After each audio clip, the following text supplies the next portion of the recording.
Ƙasar Jamhuriyar Musulunci ta Iran ta ba wa al'ummar duniya mamaki da ma sauran ƙasashe, saboda irin yadda yaƙi ya faru tsakaninta da ƙasar Amurka da kuma Isra'ila.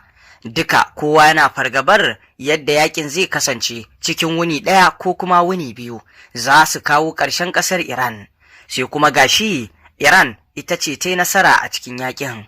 Masu saurare ku gyara zama domin jin wannan rahoto da muke tafa da shi dangane da wannan batu da ya wakana tsakanin ƙasar Amurka, Iran da ma Isra'ila.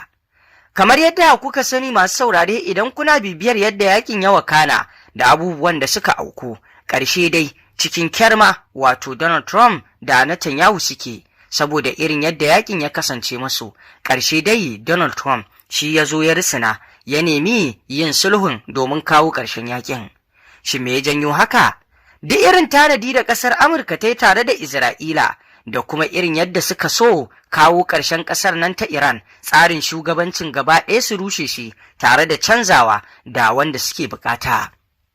Sun yi tunanin cewa idan suka kau da Ayatullahi Ali Khamenei daga doron duniya, to fa ƙasar Iran an gama da ƙarfinta.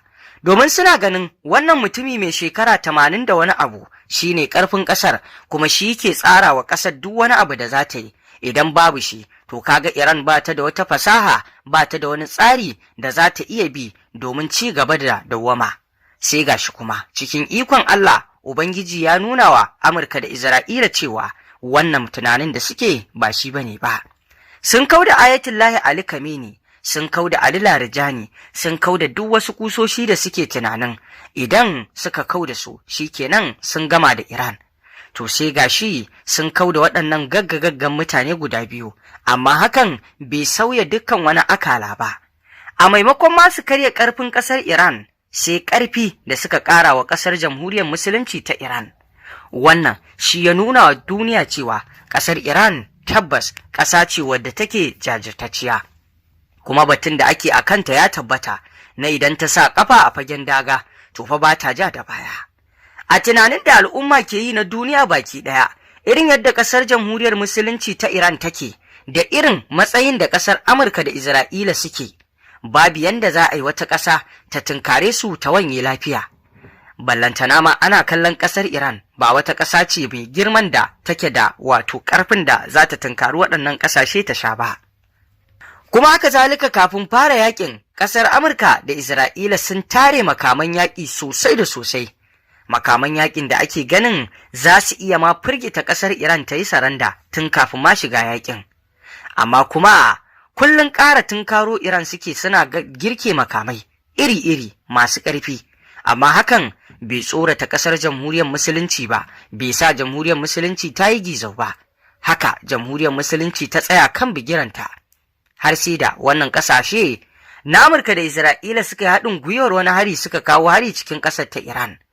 Wanda wannan hari tabbas ya shammaci ƙasar Iran, wanda a shi ne suka samu nasarar kashe, wanda wasu ke kallon Iran ba wata nasara da za ta yi. Tashin farko an kashe mata babban jagora, kawai saƙura da yakin. Sai gashi manyan masana da suke batu a kai na cewar Iran ba za ta janye ba, kuma Iran za ta yi nasara, sai gashi batun nasu shi ya tabbata.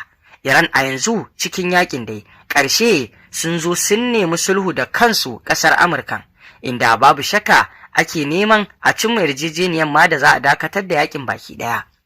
Duk da cewa abubuwa na yin rawa cikin cimma komai a lafashi. Inda babu shakka dai Donald Trump kunyar da baya so ya ji ta a fuskar duniya, to fa a yanzu dai ta riga ta fito fili a bayyane ƙarara cewa wato shi ya nemi sulhu, kuma shi ya risina, kuma duk wani bigire na bukatun ƙasar Iran da take so sai da aka cin masu fuska farko. Yanzu batun makamin nukiliya ne, wanda shi ma Iran ta nuna fa ba za ta yadda da wancan al'amari ba. Duk da dai ana kan bigiran tattaunawa, ba a sanya za ta kasance ba. Amma hasashe na nuna Iran fa ba za ta taɓa watsi da shirin makamin nukiliyar ta ba har abada. Domin shirin makamin nukiliyar ƙasar Iran shine babban nasararta, shine babban abin da za ta yi ta ci gaba da shi, ta mallaki makamin nukiliya zai kawo mata babban alfanu wanda tun a baya ba ta sami shi ba. Me yasa? A yanzu a ƙasashen duniya ana kallon duk wata ƙasa da ta bunƙasa ta kai ta kawo, to za ka samu makaman nukiliya ne ake ganinta da wannan ƙarfin. Shi ya sanya ƙasar Iran a yanzu masana na ganin idan har ƙasar jamhuriyar musulunci ta Iran ba ta mallaki makamin nukiliya ba kwata-kwata, to fa irin cin kashi da ƙasar Amurka da Isra'ila ke mata, to ba za su saurara ba, ba za su bari ba, za su ci gaba da yunkurin da suke. Ko da an cimma yarjejeniya a yanzu suna nuna cewa komai ya huce, to fa ba alkawari ne da su ba, za su bullo Iran ta ƙarƙashin ƙasa ne domin su ga bayanta, domin a yanzu Isra'ila da ita kanta Amurkan babu wata ƙasa ta musulunci da suke ganin barazana ce ga tsarinsu, barazana ce ga duk wani ƙudurinsu face jamhuriyar musuluncin. To kaga kenan ba za su taɓa barin Iran ta kwanta ta huta ba, matsawar ba ta mallaki makamin nukiliya ba. Duk wata ƙasa da ake girmama cikin ƙasashen nan na duniya ake ganin ta kai ta kawo, ake shakkar tunkararta da wani yaƙi ko kuma wani abu, to za ka samu makamin nukiliyan nan shi ake kallo a mazaunin darajarta, ya sanya ake wato shakkar tunkararta.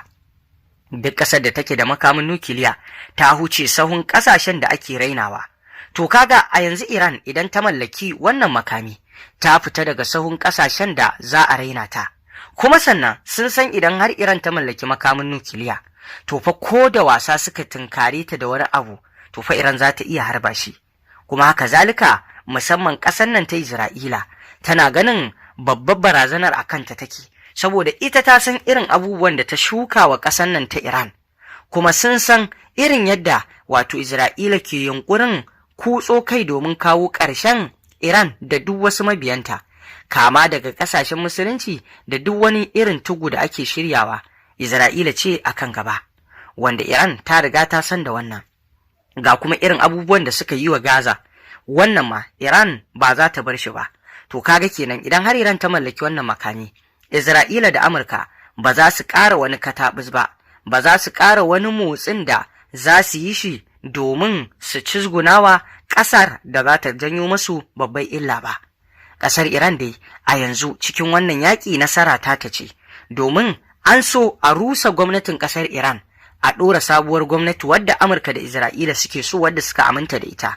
Amma wannan ƙudiri nasu da buƙata tasu ba ta cimmu ba, ba su iya aiwatar da hakan ba.